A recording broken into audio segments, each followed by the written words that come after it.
Number 10. The perfect sock.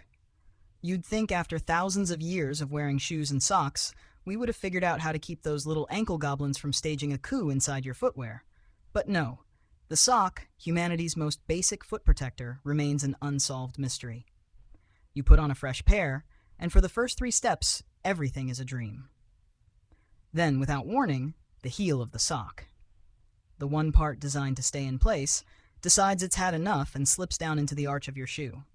It's a silent, tiny tragedy. You're now walking around with a bunched-up fabric wad under your foot, a constant, low-grade annoyance that slowly saps your will to live.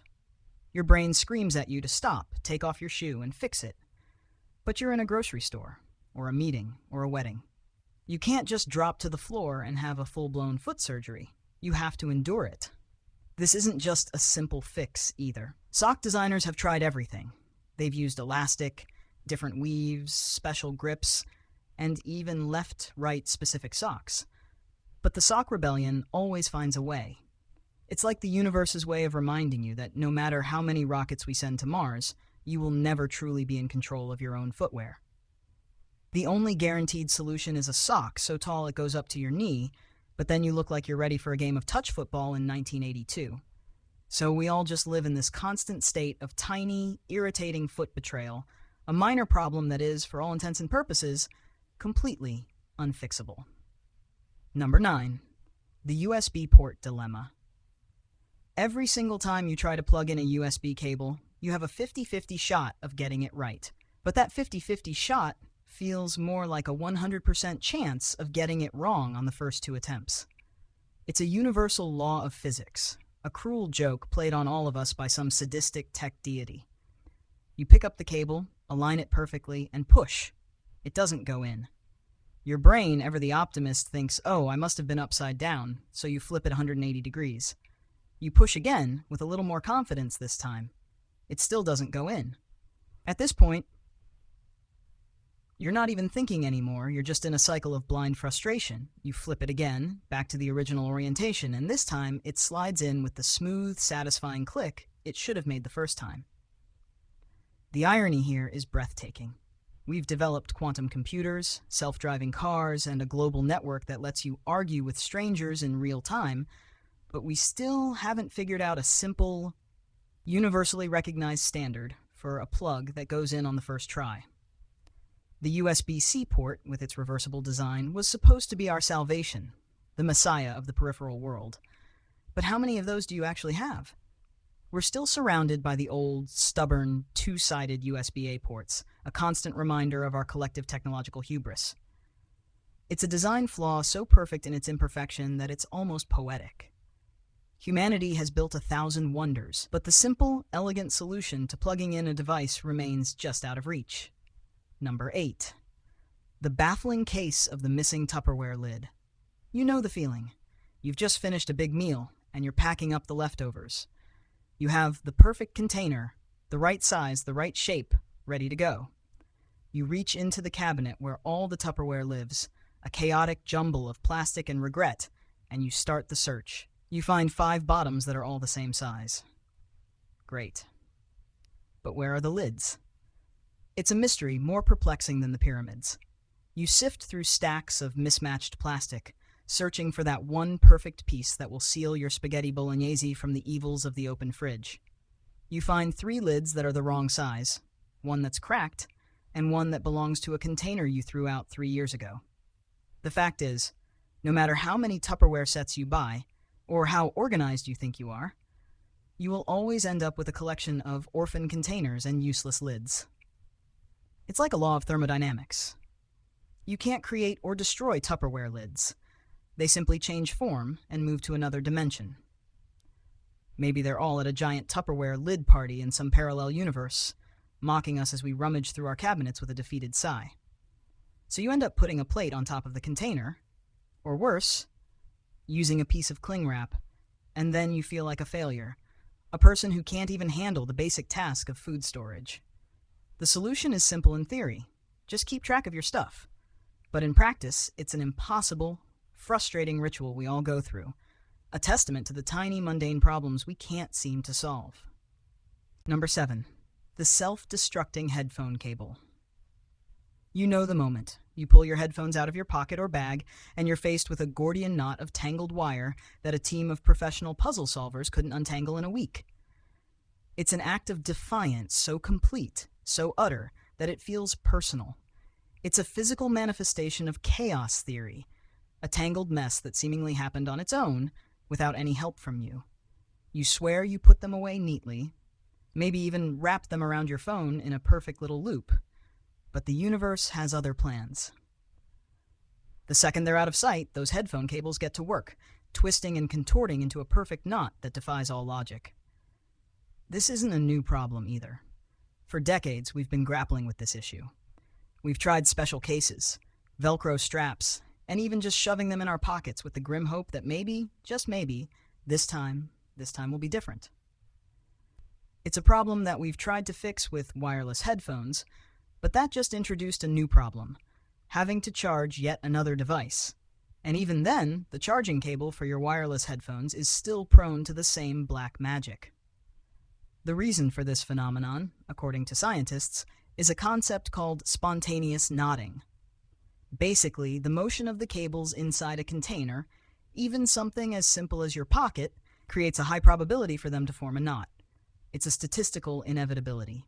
So every time you're spending 5 minutes untangling your earbuds on the bus, just remember that you're not a victim of carelessness, but of a cosmic law that dictates small, annoying things must always get tangled. Number 6. The mystery of leftover pizza boxes. You order a pizza, you eat a pizza, and you're left with a giant, greasy cardboard square. It's too big for your recycling bin, too big for your trash can, and too big to just ignore. It becomes a silent, passive-aggressive housemate, sitting on your kitchen counter, a monument to your gluttony. You can't just fold it up because the cheese and grease have formed a powerful adhesive, a bond so strong it could probably hold a bridge together. You're forced to wrestle with it, bending it in half, then half again, trying to make it small enough to fit into a bin that was clearly designed for a single family of 4, not a person who eats a whole pizza by themselves. The fact is, the pizza box is a perfect example of a design that is fundamentally flawed. It's a single-use container for a circular food that is impossible to store after you've eaten it. It's a problem that has existed for decades, and yet no one has come up with a better solution. The circular pizza boxes that were supposed to be our salvation never caught on. So we're all left with this giant, unrecyclable, and impossible-to-store piece of cardboard, a testament to a problem that seems too simple for us to fix. It's a monument to the tiny, everyday frustrations that we just have to live with, a greasy reminder that sometimes the simplest things are the hardest to solve. Number 5. The peril of opening cereal boxes. You're an adult. You have a job. You pay your taxes. You know how to operate a microwave. But for some reason, the act of opening a cereal box is a complete and utter crapshoot. You try to open the little perforated flap, the one that's supposed to tear cleanly, but it never does. It rips, it tears, it bends in all the wrong places, and now your cereal box looks like it's been through a street fight. You have to awkwardly pry it open, and now the little tab that's supposed to close the box is all bent and useless. So you're left with an open box of cereal, a cereal box that is now a magnet for moisture, bugs, and general kitchen chaos. The whole point of that tab is to keep the cereal fresh, but now it's just a sad, limp piece of cardboard, a symbol of your failure. This isn't just a first-world problem, it's a universal design flaw. For all the engineering and design that goes into creating a cereal box, the most critical part, the opening, is an afterthought, a tiny, flimsy tab that is not up to the task. It's a problem that we all face, a tiny act of frustration that starts our day off on the wrong foot. The only solution is to get a bag clip, but then you're just admitting defeat. You're admitting that you can't handle the simple task of opening a cereal box, and that you need a special tool to do it for you. It's a problem that is, for all intents and purposes, completely unfixable, a tiny, daily battle that we all lose. Number 4. The inexplicable persistence of static cling. You've just pulled your clothes out of the dryer. They're warm, they smell clean, and they're covered in a fine layer of invisible electricity. You pull out a shirt and your socks cling to it like they're trying to hitch a ride to a different dimension. Your sweater has a rogue dryer sheet stuck to the sleeve, and when you try to pull it off, it just jumps to your pants. It's a silent, invisible force that turns your laundry into a static-filled puppet show, a tiny, annoying circus that you are the unwilling ringmaster of. You've tried dryer sheets, wool balls, and even wadding up a ball of aluminum foil, but the static cling always wins. The science behind this is simple. Friction. When your clothes tumble around in a dryer, they rub against each other, causing a buildup of electrons. This creates an electrical charge, and since opposites attract, your clothes start clinging to each other. It's a simple problem with a simple solution, in theory. But in practice, it's a tiny, frustrating battle that we all lose. The dryer sheet, our most common weapon against this menace, is essentially just a waxy sheet that coats your clothes in a chemical that reduces the static buildup. But they're not foolproof, and so we're all left with clothes that cling to our bodies, our pets, and each other. A constant reminder that sometimes the simplest forces of nature are the most annoying. Number 3. The perilous art of the squeeze bottle. You're trying to get ketchup out of a brand new bottle. You have 2 options, and both are terrible. Option A, you squeeze gently and nothing happens. You squeeze a little harder and still nothing. You're now a human blood pressure machine with a bottle of ketchup that is refusing to cooperate. Option B, you shake it, you tap it, you squeeze with all your might, and then a volcanic eruption of ketchup shoots out, landing on your plate, your shirt, and the table. There is no in-between. There is no gentle, controlled flow. It's either a drought or a flood, a feast or a famine. This is a problem that has plagued humanity for decades. We've had ketchup for centuries, and yet we still haven't figured out a way to get it out of a bottle without making a mess. The old glass bottles, with their hard-to-reach bottoms and a constant need for a good whack, were a problem. The new squeeze bottles, with their promise of a mess-free experience, have just introduced a new, equally frustrating problem. It's a problem that is, for all intents and purposes, completely unfixable. A tiny, daily battle that we all lose.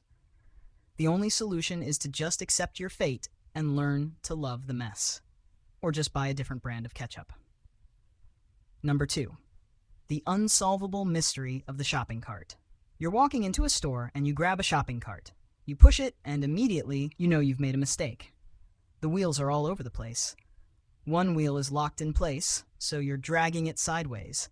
Another one is wobbling, making a sound like a tiny, angry robot. And the other 2 are just kind of there, along for the ride. It's a shopping cart with a mind of its own. A sentient piece of metal that is actively trying to make your life harder.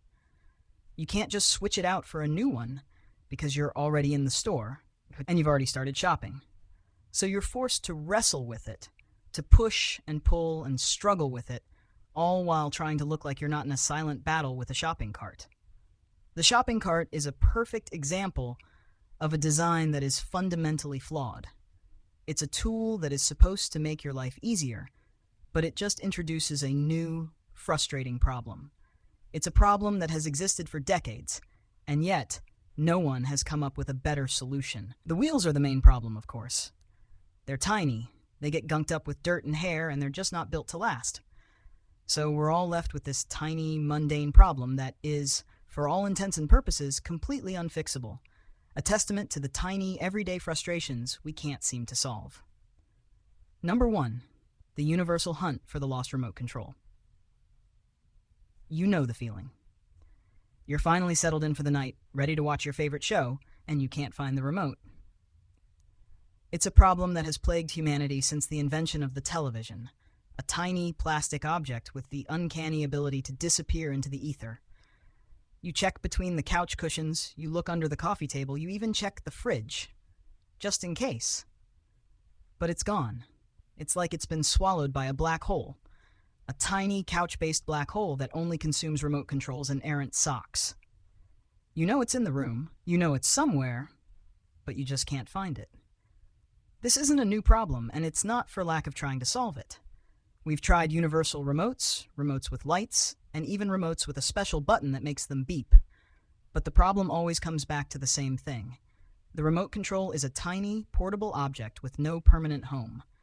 It's a nomadic tool, a wanderer, a tiny plastic fugitive. It's a problem that is, for all intents and purposes, completely unfixable. A tiny daily battle that we all lose. The only solution is to get a new remote. And then you have two remotes, and then you lose both of them. It's a never-ending cycle of frustration, a testament to the tiny, mundane problems we can't seem to solve.